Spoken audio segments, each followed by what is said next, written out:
kita mesti pastikan bahwa ada yang menghalangi Anies Baswedan untuk jadi presiden. Saya tidak mempromosikan Anies.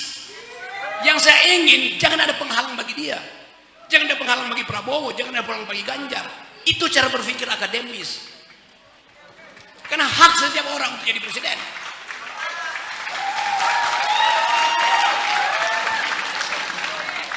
Jadi jangan Anda terpukau dengan Anies jadi presiden. Padahal ada presiden. Jangan, salah.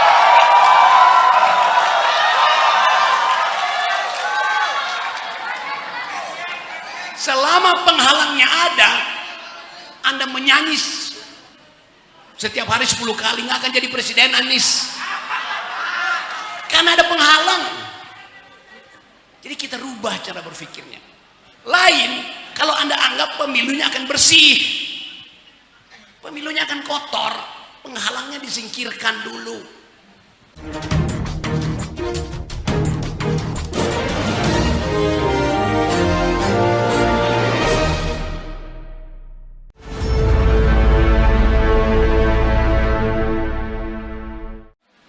Tadi saya beri hormat sebagai penghormatan terakhir. Karena kita tidak bisa menduga arah dari politik hari ini. Sangat mungkin dalam 2-3 hari ada proses politik yang menyebabkan foto-foto itu tuh diturunkan. Ya, gak ada pola untuk membaca politik Indonesia. Saya mulai dari situ. Saya menikmati gairah Anda untuk mengeluk-elukkan seseorang. Yes. Tapi itu gairah yang diprovokasi oleh teman-teman saya.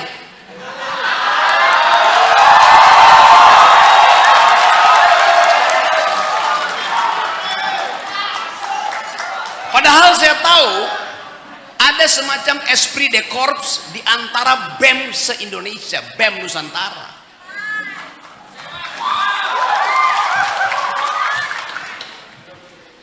Kemarin malam sebelum saya ke sini, saya ada di Universitas Indonesia,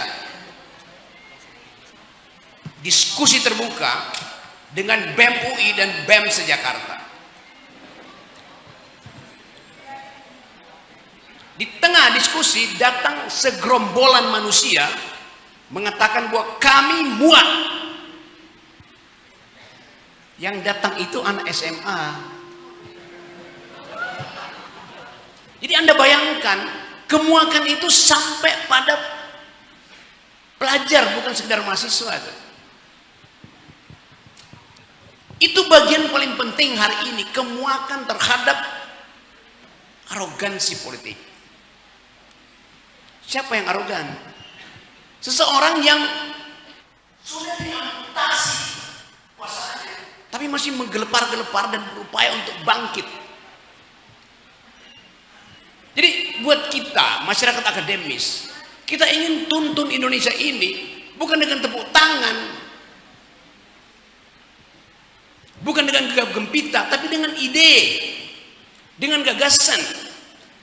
Supaya kita dianggap sebagai manusia yang berpikir, bukan manusia yang membeo pada baliho.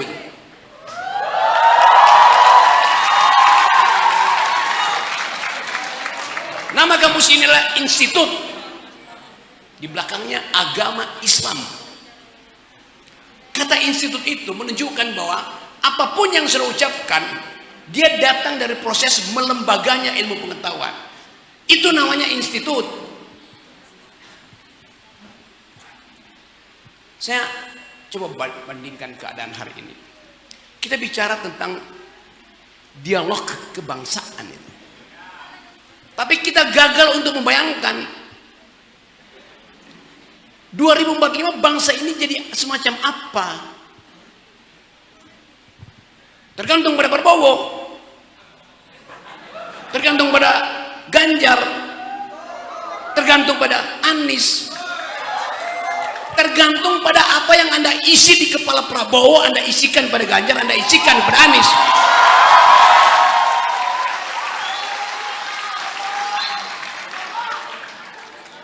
Anda yang mesti isi kepala 3 orang itu. Karena nasib Anda bisa juga mereka hianati nanti. Saya mau tumbuhkan kritisisme pada kalian. Sama seperti mahasiswa yang puji-puji seseorang 9 tahun yang lalu. Bahkan tokoh-tokoh nasional, pemimpin redaksi terbaik, wartawan-wartawan keren, budayawan-budayawan bagus, selama 9 tahun bergerombol di sekitar baliho Jokowi. Dan 3 hari lalu mereka menangis di depan televisi. Saya nggak mau lihat Anda menangis. Karena mereka, tokoh-tokoh itu, membeli kucing dalam karung. Anda hari ini boleh membeli kucing dalam karung. Tapi Anda pastikan karungnya bolong supaya Anda bisa tahu. Ini kucing maling, ini kucing yang berpikir, ini kucing yang disuruh partai.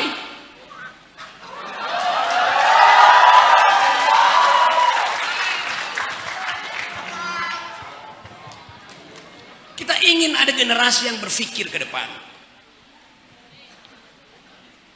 Dialog kebangsaan udah dimulai sejak 28 Oktober 1928. Hari Sumpah Pemuda. Ketika sejumlah pemuda menetapkan satu pikiran bahwa mereka dipersatukan oleh tanah air yang sama. Mereka dipersatukan oleh rasa kebangsaan yang sama. Mereka dipersatukan oleh bahasa yang sama. Karena ada tekanan eksternal yaitu kolonialisme. Kenapa orang bersatu? Karena ada tekanan. Jadi 28 September ada Sumpah Pemuda yang bunyinya, kami putra-putri Indonesia, kami pemuda-pemudi Indonesia, mengaku berbangsa satu, berbahasa satu, bertanah air satu. Cuman 3 sumpah itu. Nggak ada sumpah keempat. Kami pemuda-pemudi Indonesia mengaku berpacar satu. Nah, pacar boleh banyak.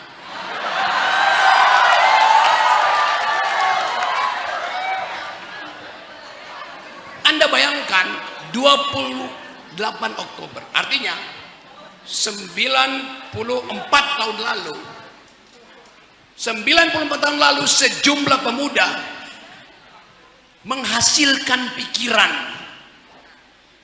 dan sampai sekarang kita ingat Sumpah Pemuda itu. Itu yang menginspirasi Presiden Soekarno untuk mengatakan bahwa beri saya 10 pemuda dan saya akan guncang dunia. Presiden Soekarno bilang begitu karena dia paham inspirasi dari pemuda. Presiden Jokowi bilang, saya beri 1 pemuda, saya jadikan dia wapres.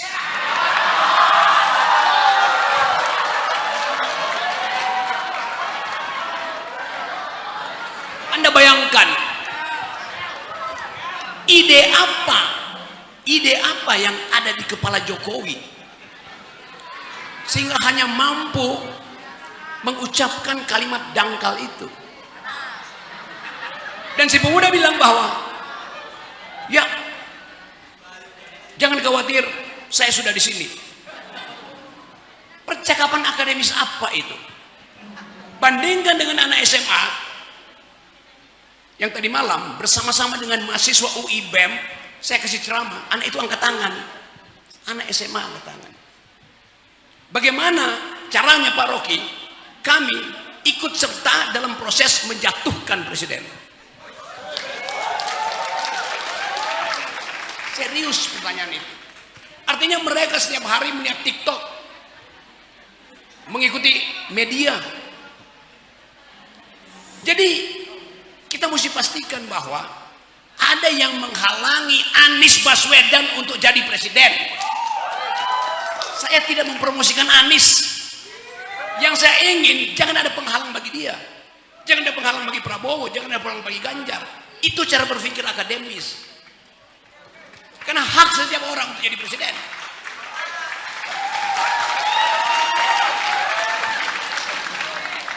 Jadi jangan Anda terpukau dengan Anies jadi presiden. Padahal ada presiden. Jangan, salah.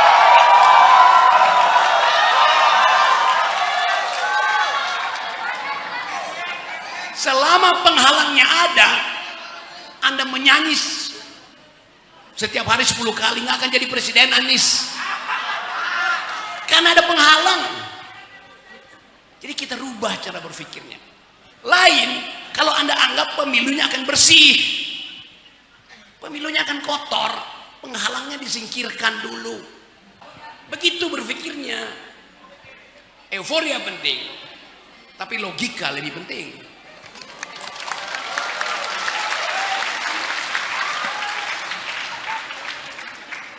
Kalau sekarang misalnya kita duel argumentasi dengan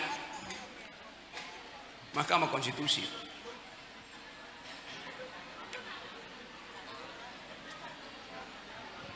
saya ingin rektor kalian jadi presiden.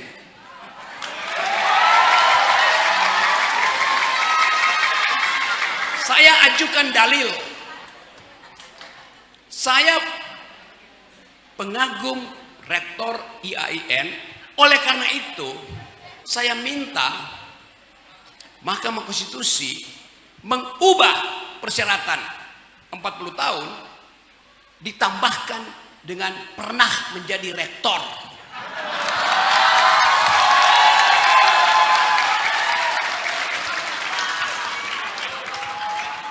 Lolos nggak?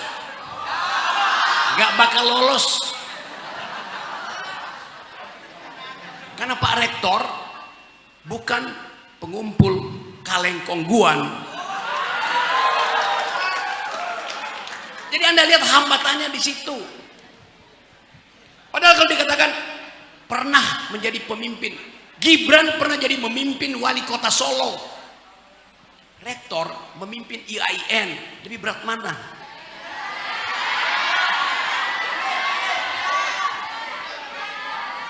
Dalam satu malam, Gibran bisa bersihin gorong-gorong, bisa tambal jalan yang berlubang, karena setiap kali diangkat telepon BUMN dengan cepat-cepat datang ke Solo. Nih uangnya.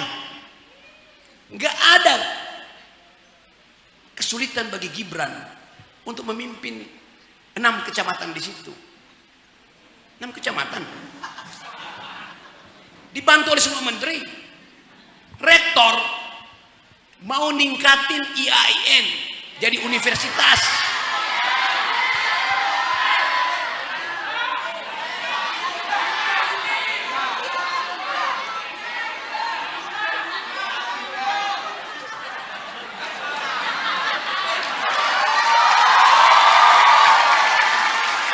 IAIN saya bilang, Institut Agama Islam Darussalam.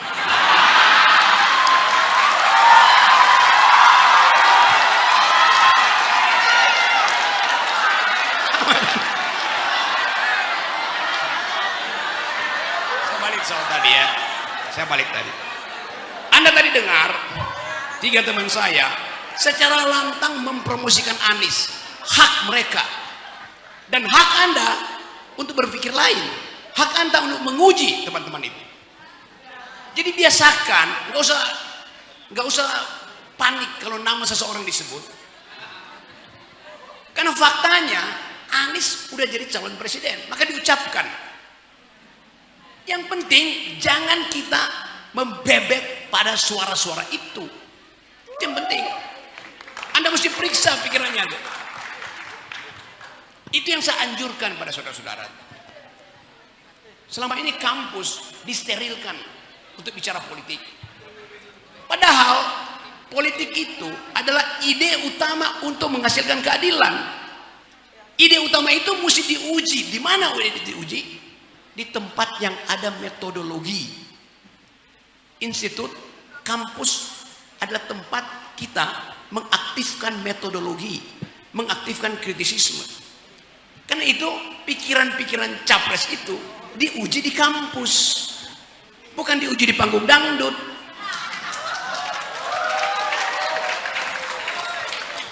Jadi Anda berhak untuk mengatakan bahwa saya punya pikiran tentang 2045. Anies mengerti nggak pikiranmu? Prabowo mengerti nggak pikiranmu?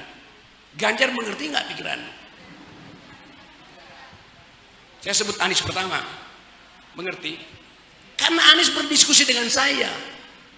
Saya bisa kira-kira apa jalan pikirannya. Prabowo berdiskusi dengan saya bisa kira-kira jalan pikirannya. Ganjar takut berdiskusi dengan saya.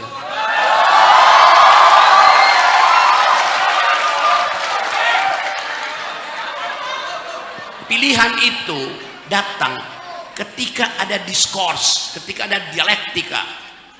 Anda tidak memilih seseorang yang wajahnya ada di baliho. Balihonya besar, kepalanya besar, tapi kosong.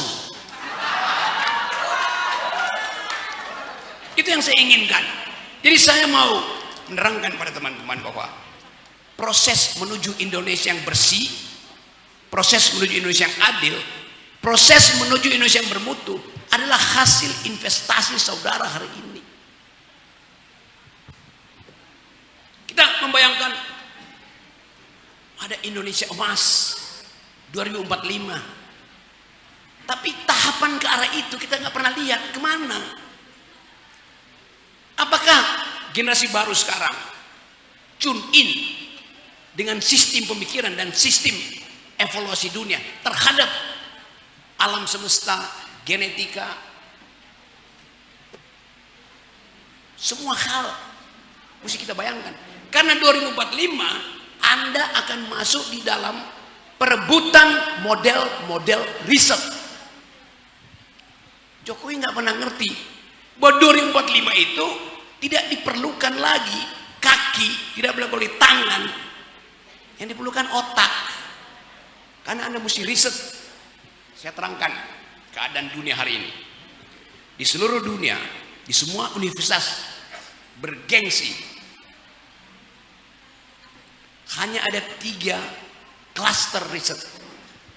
1, riset tentang human genome, riset tentang genetika manusia, untuk mengetahui Anda berasal dari mana. Anda bilang nenek moyangmu datang dari kerajaan Majapahit. Pertanyaannya, Raja Majapahit datang dari mana? Pasti nggak dari Solo. Karena Raja Solo jejaknya nggak ketahuan, sama seperti jasanya nggak jelas. Jadi riset pertama tentang genetika manusia seluruh dunia, sehingga sangat mungkin Dano ini teman saya, dia ada di situ, tapi dia nyalek dari PAN. Tapi dia teman saya tahu cara berpikirnya. Artinya dia harus mendukung Gibran. Tapi saya tahu dilema itu. Yes. Dilema itu mesti dipecahkan. Dano nggak ada soal. Zulhas membungkuk di depan Gibran. Anda bayangkan, feodalisme ini mau kita ucapkan sebagai bonus demografi di 2045. Zulhas ketua PAN membungkuk depan Gibran. Saya mau tanya pada saudara Zulhas, asal usul Anda dari mana? Di dalam riset genetika, apakah nenek moyangnya pun berbungkuk pada seseorang? Jangan-jangan iya.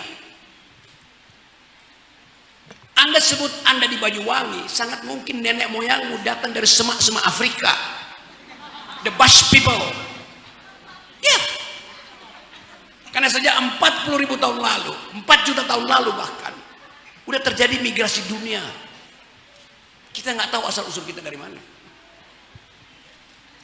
Najwa Shihab waktu diuji DNA-nya, dia kaget sendiri, dan kita juga kaget. Asal usul Najwa Shihab seharusnya dari Arab, tapi DNA-nya mayoritas Cina, Tiongkok. Itu pentingnya riset buat kita tahu. Jadi riset human genome memungkinkan kita untuk tidak bersifat rasis. Riset human genome memungkinkan kita menghormati perjalanan evolusi suku yang lain. Itu yang kita sebut sebagai kemajemukan. Bukan sekedar slogan Pak Jokowi, kami Pancasila, kami Indonesia. Itu riset politik. menyebabkan perpecahan bangsa. Saya ingin IAIA, Institut Agama Islam, ini lakukan riset itu, riset human genome. Riset kedua namanya riset tentang big data. Big data. Riset itu dimaksudkan untuk memetakan pola konsumsimu melalui aktivitas harianmu. Behavioral Anda itu dibaca. Setiap kali Anda upload foto, dan sekarang Anda upload foto, big data akan baca, oh ini orang kaya. Kenapa? Karena fotonya clear. Kalau fotonya buram, pasti dia beli handphone second.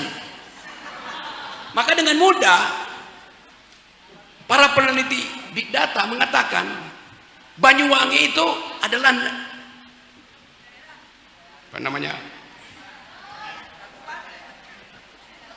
kabupaten kaya,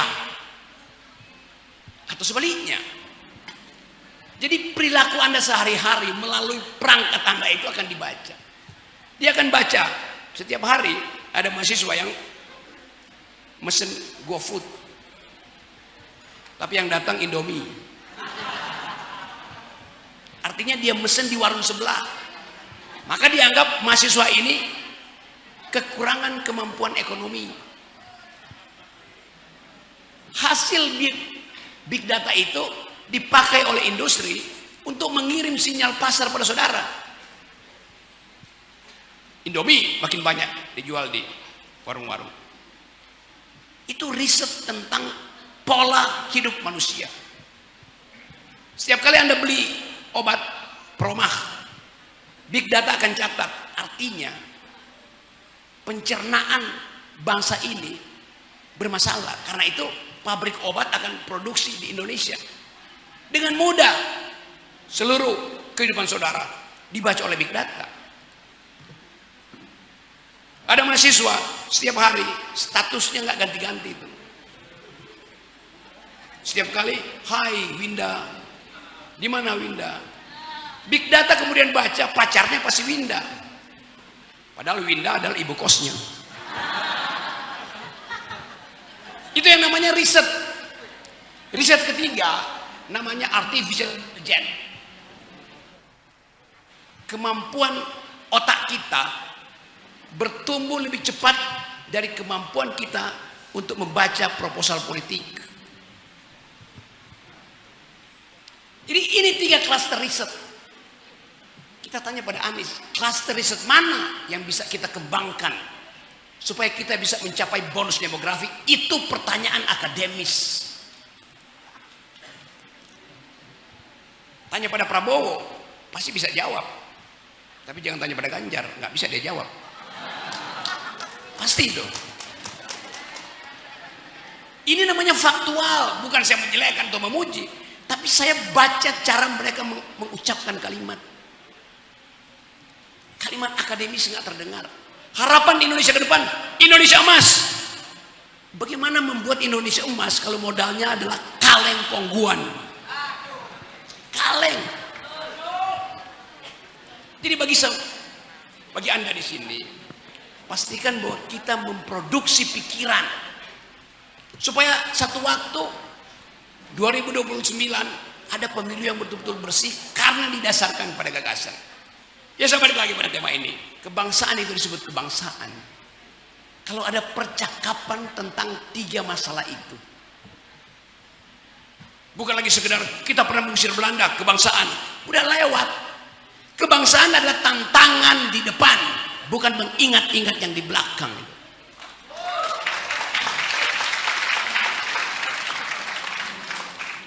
2045 separuh, kalau saya kasih kuliah nanti di 2045, 22 tahun dari sekarang, separuh yang hadir di sini pasti robot. Karena robot ingin mendengar bagaimana Banyuwangi menghasilkan kepemimpinan yang basisnya adalah kecerdasan. Robot mau belajar dari Banyuwangi. Karena ada bagian yang robot nggak tahu. Kenapa begitu? Karena evolusi teknologi itu setiap 8 jam teknologi berubah. Sementara evolusi manusia membutuhkan 4 juta tahun. Dengan kata lain, evolusi teknologi akan mengejar evolusi biologi. Begitu cara berpikirnya.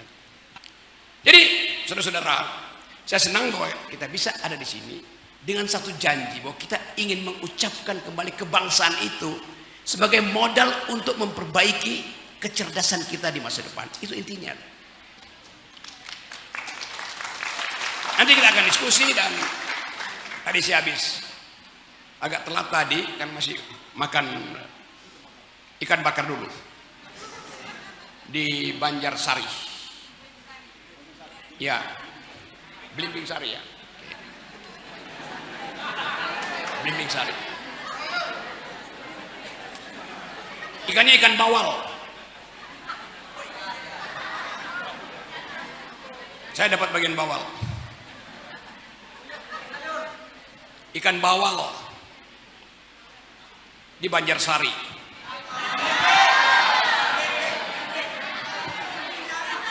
Paman nakal bikin ngeri. Ya teman-teman, saya makan ikan karena ikan itu dimakan, jangan dihafal nama-namanya. Bagian ikan yang paling saya suka adalah kepala, karena kepala ikan lebih berguna dari kepala negara. Oke. Baik, terima